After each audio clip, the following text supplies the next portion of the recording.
up, Tribal Acre Fam? Welcome to another episode of Farm and Land with Brand right here on Tribal Acres. So today, all I want to say is let it go, we're not holding back anymore. Sorry guys, Elsa just came through, you know, and thankfully she didn't do nothing. She didn't mess with us at all. I know there was people affected by it all over, you know, the coast and different countries, and really stinks for them. And you know, our prayers always go out to them that they're safe, that everybody's doing good. But thankfully, that our farm was not affected, even though it's windy right now. It is the day after it already passed us, and all we got was a little bit of rain yesterday. So I figured I'd just give you all a little song, since they decided to name it Elsa for some reason. But anyways, today's video is about how to be a successful farmer and how to successfully farm without a barn. And a lot of times, I would say a majority of the time, most people before they actually start a farm get a barn, and they'll sink hundreds of thousands of dollars into building that. And yes, it is a dream for us to have one, to have a barn. We have many uses that we could use it for, but we have not had the opportunity to buy one yet, so we have made do without. And I want to show you guys kind of how I do it. I think one of the biggest things would be feed. How do you store your feed without a barn? Now, we store our feed in multiple different ways. We've done different ways. We used to have a couple vehicles we didn't use. We would store feed in there. We got rid of those, so that's no longer what we use. Then we used our shed that is across the farm, over there, right? The arrow, just put an arrow there. Yeah, there. So that was the second location. We still do store feed in there, but the only feed that we store in there now is feed for the chickens, the ducks, the turkeys, any poultry. That's all poultry farming over there. So all of our poultry, besides our meat broilers, which is stored in this location, is stored over there. So you say, well, where do you store all the rest of your feed? So we store all the rest of our feed outside in these barrels right here. Yep, barrels is where we store all of our feed. Waterproof Loctite barrels is where we store our feed. Okay, guys? Just like this here. Move this lid. So here, as you can see, we just had a ton of rain, and the feed is dry. So we store our feed in barrels.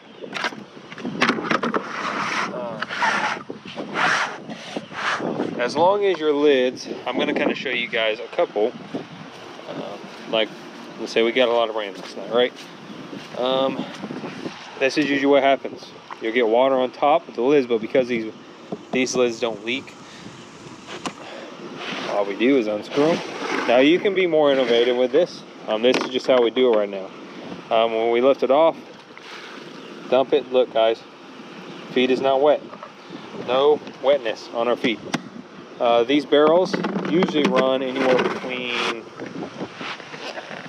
I would say, they're small wrap 55-gallon barrels you can usually get for $25, and the black barrels you can get for $35, sometimes maybe $30.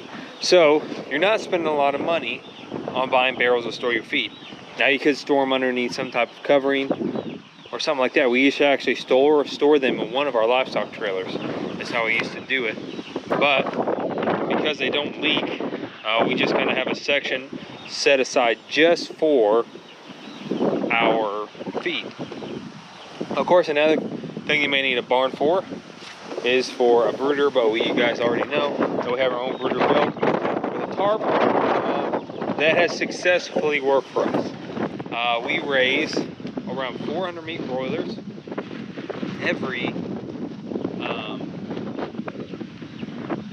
Let's say we do 100 birds every 8 weeks, but we have 4 batches running at that time. And it's 3 birds of 75 and 1 batch of 100.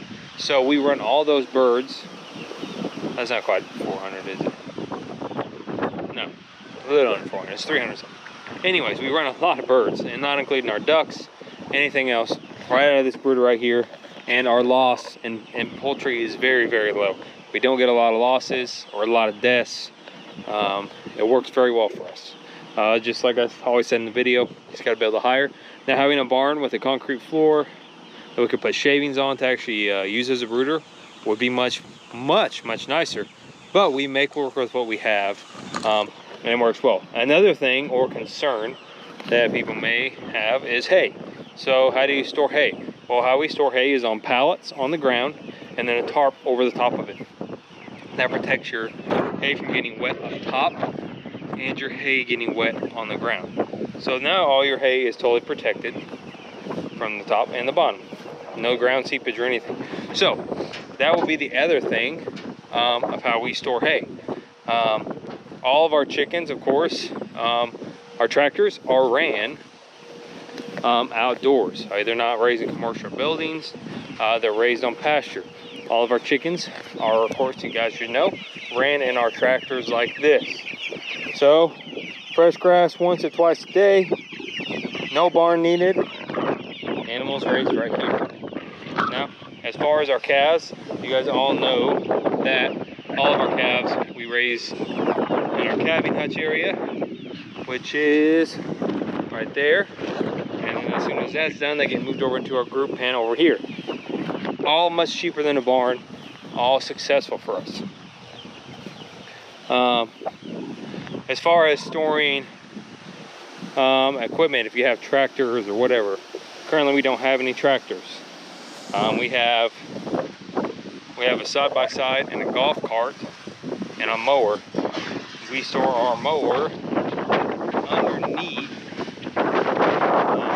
and a covering, and then our side-by-side most of the time sits out. We have a small covering for our golf cart that is covered by that.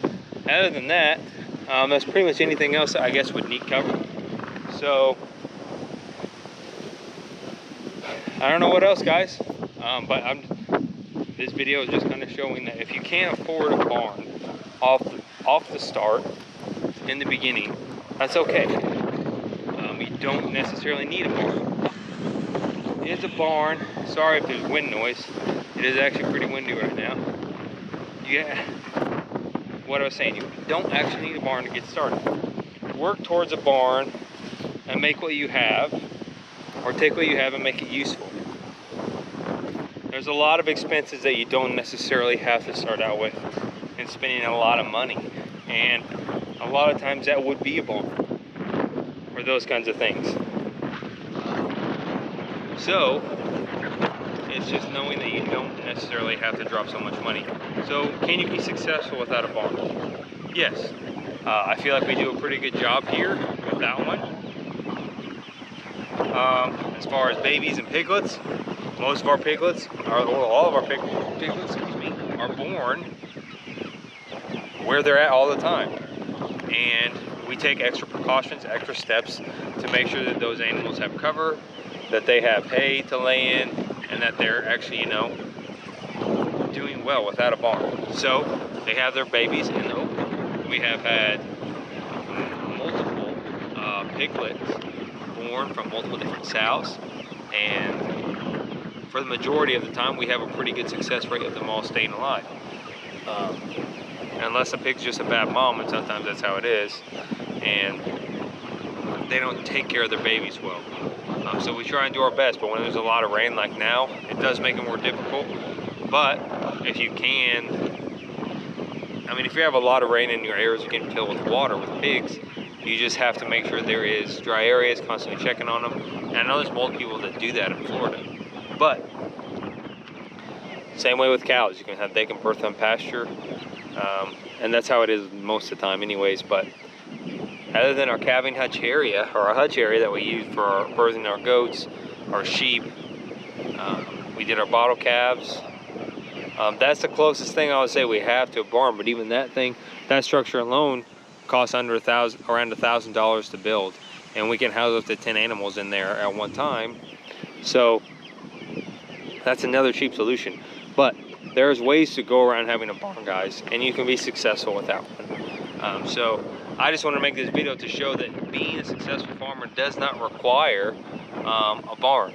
Although eventually it's something good to work towards too.